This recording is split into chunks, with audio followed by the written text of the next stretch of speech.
Bismillah ar-Rahman ar-Rahim. Alhamdulillah wa salatu wa salamu ala Rasulillah. Amma ba'd. Assalamu alaikum wa rahmatullahi wa barakatuh. Alhamdulillah, we're moving on in our lesson in Al-Arba'in fi Usul-Din. We are on chapter 2. In Arabic, Imam al-Ghazali rahimahullah states, Al-Aslu Thani fi Taqdis. The second principle, Transcendence, Taqdis. So he states here, وَأَنَّهُ لَيْسَ بِجِسْمٍ مُصَوَّرٍ. Allah subhanahu wa ta'ala is not a body possessing form. وَلَا جَوْهَرٍ مَحْدُودٍ مُقَدَّرٍ, nor a substance with limits or measure. So here he talks about the transcendence of Allah subhanahu wa ta'ala. Allah subhanahu wa ta'ala is transcendent. Allah subhanahu wa ta'ala is beyond human capacity to understand. Part of that is Allah subhanahu wa ta'ala is not a physical creature. He's not contained within time or space. So Imam al-Ghazali rahimahullah here, he states that Allah subhanahu wa ta'ala is not a body. He doesn't possess form. He doesn't have like a shape to him. He's not made of limbs. He doesn't have a particular size and shape, height, weight, etc. These don't apply to Allah subhanahu wa ta'ala. He's not a substance with limits or measure. Now, everything in the universe that Allah subhanahu wa ta'ala has created has size, it has a measure to it, it has height, it has depth, width, a weight to it. So Allah subhanahu wa ta'ala is beyond the universe. He is the creator of it. So He doesn't resemble anything inside His creation. Allah subhanahu wa ta'ala doesn't resemble any of His creation. وَأَنَّهُ لَا يُمَاثِلُ الْأَجْسَامِ لَا فِي التَّقْدِيرِ وَلَا فِي قَبُولِ الْإِنْقِسَامِ. He does not resemble bodies, whether through quantification or being subject to division. Here, Imam al-Ghazali rahimahullah, what he's saying is, Allah subhanahu wa ta'ala doesn't resemble any of His creation, any body. A body is something that is made up of several parts. So every single body that you have is made up of multiple atoms. When they're stacked together, when they combine together, that creates a body. Allah subhanahu wa ta'ala doesn't resemble that. He says whether through quantification, and in the Arabic he says la fi taqdir. Bodies can be quantified. They have amounts to them. Like if you actually knew the amount, you could say that this human being has this many atoms. So you can quantify them in terms of what they're made up of. وَلَا فِي قَبُولِ الْإِنْقِسَامِ. Allah subhanahu wa ta'ala is not subject to division. Allah subhanahu wa ta'ala is not something that you can cut into pieces. Because He doesn't take up space, because He is transcendent from that, He is the creator of time and space and bodies, He's not like that. You won't be able to divide Him. You won't be able to, for instance, a human being, you could take the limbs off of a human being. You can separate portions of the human being. You can't do that with Allah subhanahu wa ta'ala because He's not a body in the first place. وَأَنَّهُ لَيْسَ بِجَوْهَرٍ وَلَا تَحُلُّهُ الْجَوَاهِرِ. Allah subhanahu wa ta'ala, He says, He is not a substance, nor does He inhabit substances. So Allah subhanahu wa ta'ala He's not made of matter. He's the creator of matter itself. So His essence is not a thing like that. Here the translation says, nor does He inhabit substances. But the Arabic says, لا تحله الجواهر. Jawahir or atoms do not come inside Allah subhanahu wa ta'ala. In the translation he has, Allah doesn't inhabit substances. However, the Arabic is saying that substances don't come inside Allah. So Allah subhanahu wa ta'ala doesn't undergo change. Because He is perfect, there is no need to change in any form. He doesn't decrease, He doesn't increase. The attributes He has is always there. It doesn't increase in attributes, it doesn't decrease in attributes. And things don't come inside Allah. وَلَا بِعَرَضٍ وَلَا تَحُلُّهُ الْأَعْرَاض. He is not an accidental characteristic, nor does He inhabit them. So Allah subhanahu wa ta'ala isn't a trait. He's not a characteristic. What's a characteristic? It is something that occupies a body itself. For instance, the body of my shirt is the actual material, and you could say perhaps the color of it, or the different aspects of it, different traits of it, the motion or the stillness of it. These are all extra traits of it. It's not the actual thing, they're traits of it. So these things are characteristics. Allah subhanahu wa ta'ala is not even a characteristic. Being a characteristic means that you must occupy something else. You're not the actual thing, you're an add-on to it. For instance, this shirt can actually be a different color. You can change the color of the shirt by painting it or adding some dye, it'll change. The shirt is still the same. The characteristic of the shirt changes due to the dye. So characteristics must accompany actual bodies themselves. Allah subhanahu wa ta'ala is not a body, nor is He a characteristic that occupies some other body itself. And He says that nor does Allah inhabit characteristics. And the Arabic وَلَا تَحُلُّهُ الْأَعْرَاض. A'rad and characteristics do not come inside Allah. So something that is like beyond Allah subhanahu wa ta'ala doesn't come inside Allah. New things do not occur within Allah subhanahu wa ta'ala's being. He is perfect, He is the way He is, and He is not subject to change. بل لا يماثل موجودا ولا يماثله موجود. Rather, He does not resemble anything in existence, nor does anything in existence resemble Him. So anything that you can imagine, that is the creation of Allah subhanahu wa ta'ala. Allah is different than that. And that is why literally a human cannot truly understand Allah subhanahu wa ta'ala, cannot fully fathom and imagine Allah subhanahu wa ta'ala. The reason for this is because everything that you know is a creation of Allah subhanahu wa ta'ala. So automatically you're going to be comparing, if you want to imagine Allah subhanahu wa ta'ala, you're going to be comparing Him with the creation, and He already told you can't do that. He doesn't resemble the creation. So you actually can't conjure up an image of Allah subhanahu wa ta'ala. He does not resemble the creation doesn't resemble Him. وَلَيْسَ كَمِثْلِهِ شَيْءٍ وَلَا هُوَ مِثْلُ شَيْءٍ. Nothing is like Him. Nothing is like Allah, and He is like nothing. Allah subhanahu wa ta'ala is absolutely unique. Nothing resembles Allah. Allah resembles nothing. Truly unique. وَأَنَّهُ لَا يَحُدُّهُ الْمِقْدَارِ. He cannot be defined in terms of quantity. Allah subhanahu wa ta'ala can't be defined by quantity. Miqdar is going to be limitations. For instance, a human being, you can say, okay, let's quantify this human's height. 6 feet tall. Let's quantify this human's weight, 200 pounds. And there's many different ways that you can quantify a human being. Allah subhanahu wa ta'ala is not like that. You cannot put into numbers regarding Allah subhanahu wa ta'ala's size, shape, etc., because He's transcendent from that. He is not that. وَلَا تَحْوِيهِ الْأَقْطَارِ. Place does not encompass Him. وَلَا تُحِيطُ بِهِ الْجِهَاتِ. Directions do not surround Him. وَلَا تَكْتَنِفُهُ الْأَرْضُ وَالسَّمَوَاتِ. And the heavens do not enclose Him. So this might be a different manuscript that the translator is using. Here it says the earth and the skies do not enclose Him. Here only heavens is translated. So what is this saying? Place does not encompass Allah.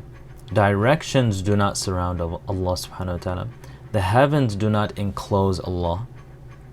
What this means is because Allah subhanahu wa ta'ala is not a physical body, He's not going to be in a place.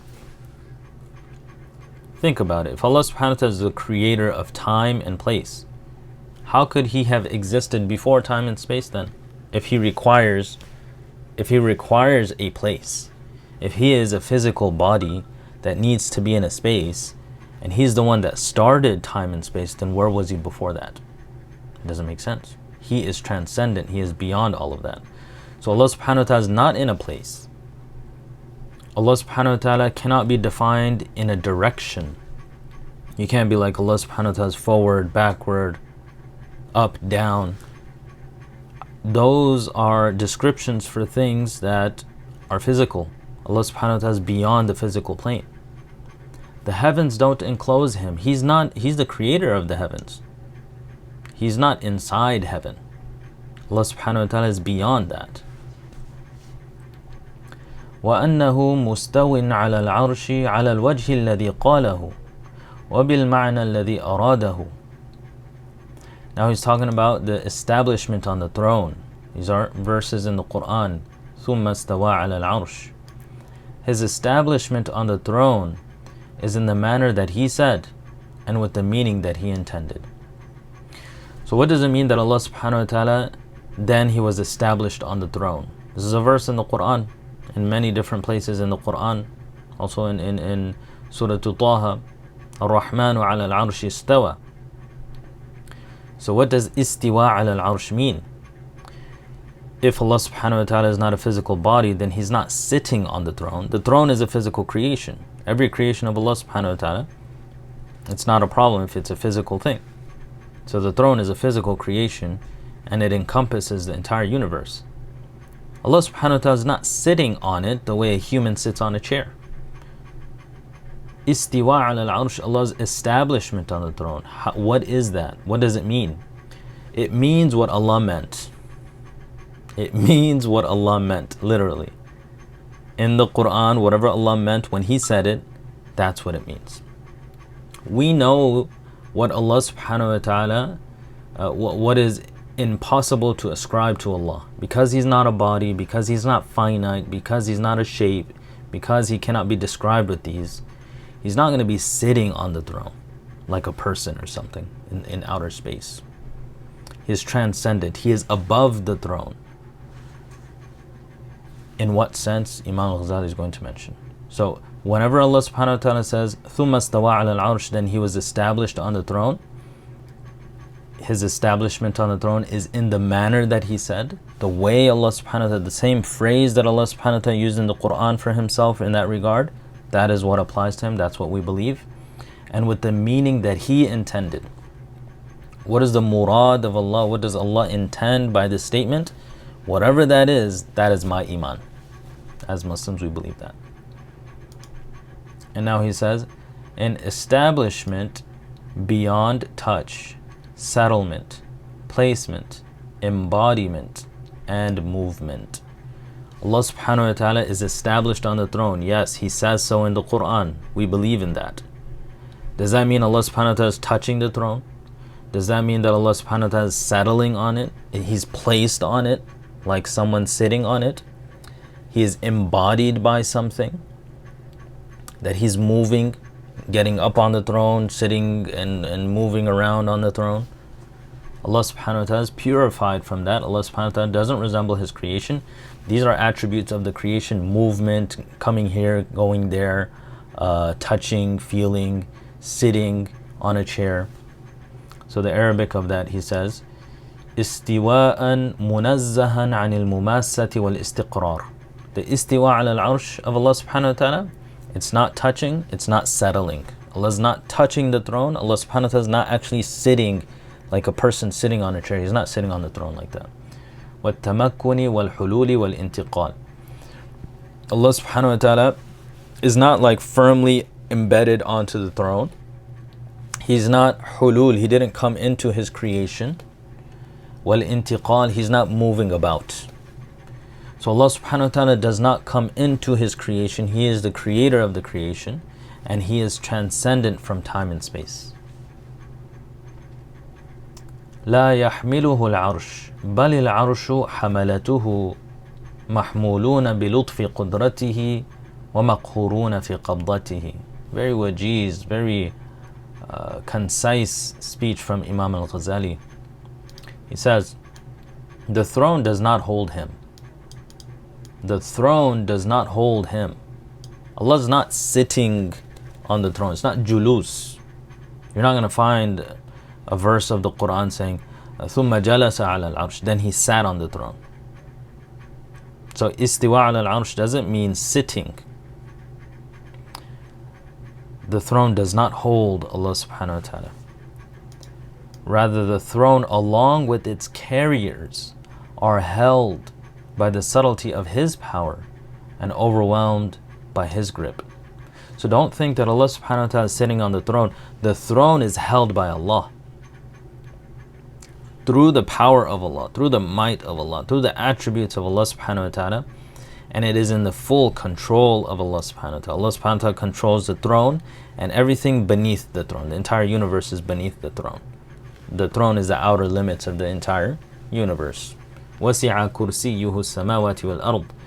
The kursi, which is part of the throne, it encompasses the entire heavens and the earth. And Ayatul Kursi, we're reciting that all the time. So the throne with its carriers. Now, who are the carriers of the throne? In the hadith, we are told that there are 4 enormous angels holding the throne of Allah subhanahu wa ta'ala. And on Yawm al-Qiyamah, وَيَحْمِلُ عَرْشَ رَبِّكَ يَوْمَئِذٍ ثَمَانِيَةً, if I'm not misquoting the ayah.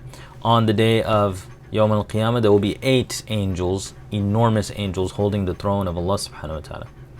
All of the angels exist with the power of Allah. They're being held by Allah. And the throne is being held by those angels, but within the power of Allah subhanahu wa ta'ala. Nothing happens but what Allah subhanahu wa ta'ala wishes. So He is transcendent beyond human capacity of comprehending. It is incorrect to think that Allah subhanahu wa ta'ala is sitting on the throne. Allah subhanahu wa ta'ala is something like a physical body sitting down. Allah subhanahu wa ta'ala is munazzah. He is free from all of that. Allah subhanahu wa ta'ala is transcendent from all of that. So that is what it means here, taqdees of Allah subhanahu wa ta'ala. وَهُوَ فَوْقَ الْعَرْشِ وَفَوْقَ كُلِّ شَيْءٍ إِلَى تَخُومِ الثَّرَى. So the Quran says Allah subhanahu wa ta'ala is وَهُوَ الْقَاهِرُ فَوْقَ عِبَادِهِ. Allah is the overwhelming above His slaves. Fawq. The word fawq in Arabic means above. So what does it mean? Allah is above. He is above the throne. Allah is above the throne and above everything to the ends of the earth. Everything in existence, Allah is above it. Allah is above everything that is existent. What does that mean? With an exaltedness that does not bring Him closer to the throne or the heavens. So let's read the Arabic. فَوْقِيَّةً لا تزيده قربا إلى العرش والسماء كما لا تزيده بعدا عن الأرض والثرى. He is above the throne and above everything to the ends of the earth, with an exaltedness that does not bring Him closer to the throne or the heavens, nor distance Him further from the ground or what is beneath it. What is Imam al-Ghazali rahimahullah saying here? The belief of the Ahlus Sunnah wal Jama'ah, the majority of the Muslims. Allah is above the throne. Allah is above all of His creation. But what does above mean? Does above mean a direction? Above can have multiple meanings. And here it means that Allah subhanahu wa ta'ala has ultimate power. Allah subhanahu wa ta'ala has ultimate control. He says, with an exaltedness, with such an aboveness, with such a transcendence that doesn't bring Him closer to the throne or the heavens. So Allah is above, but does that mean that Allah subhanahu wa ta'ala is closer to the throne than He is to us? He's not in a direction. Nor distance Him further from the ground or what is beneath it. So Allah subhanahu wa ta'ala is not further from the earth than He is from the throne. Nor is Allah closer to the throne than He is from the earth. Why? Because when we say above, we're not talking about a distance for Allah. We're talking about His power. وَهُوَ الْقَاهِرُ فَوْقَ عِبَادِهِ. The word qahir itself, Allah is overwhelming, is in itself going to explain to you what fawq means. Fawq means above. He is overwhelming above his slaves. Meaning the above, this word above actually means that Allah subhanahu wa ta'ala has power over everything. A person could say, my supervisor is above me in the chain of command. He's above me. Does that mean your supervisor is floating above you at all times? I hope not. Rather, it means that the supervisor has a position over this person. He's above.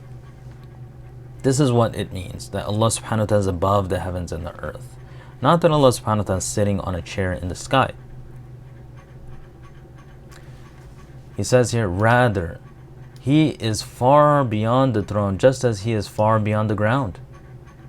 Distance is not applied to Allah subhanahu wa ta'ala. So He's not like at a distance from the throne. You wouldn't say Allah subhanahu wa ta'ala is any closer to the throne than He is to the ground. He's not any further away from the ground than He is from the throne.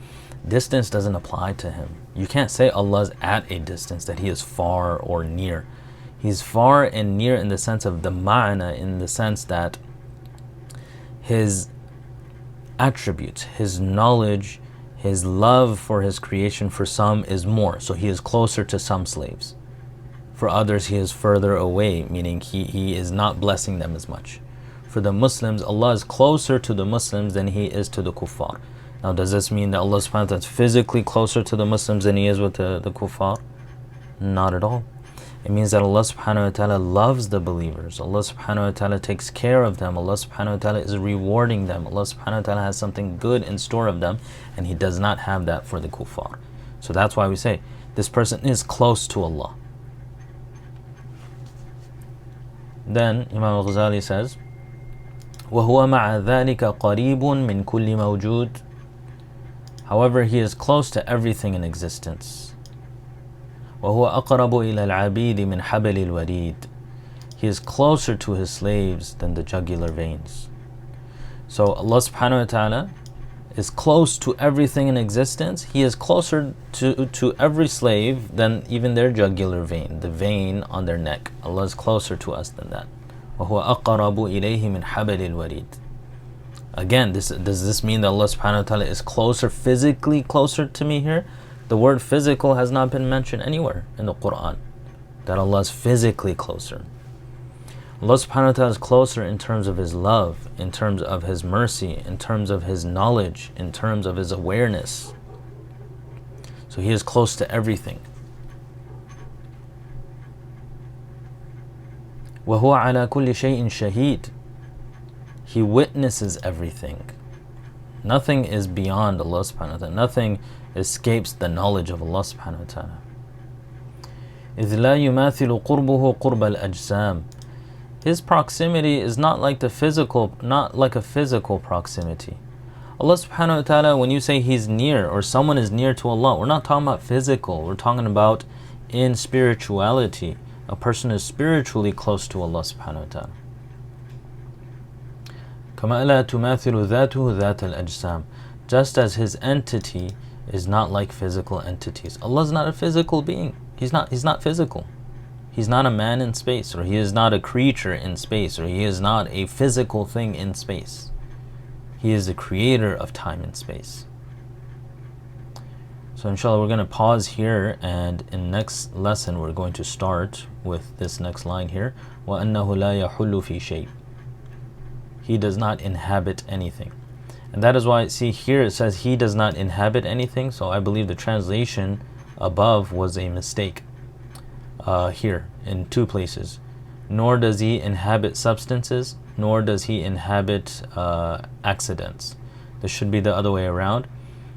Substances do not inhabit Allah, accidents do not inhabit Allah, according to the Arabic here that I have from Darul Minhaj here. We ask Allah subhanahu wa ta'ala to give us the proper understanding of who He is, give us the proper aqeedah and the belief of the Ahlul Sunnah wal Jama'ah. We ask Allah subhanahu wa ta'ala to bring us closer to Him. We ask Allah subhanahu wa ta'ala to be close to Allah subhanahu wa ta'ala, in the sense that we are spiritually connected to Him. We have His love and mercy and attention. وصلى الله تبارك وتعالى على خير خلقه محمد وعلى آله وصحبه أجمعين برحمتك يا أرحم الراحمين. السلام عليكم ورحمة الله وبركاته.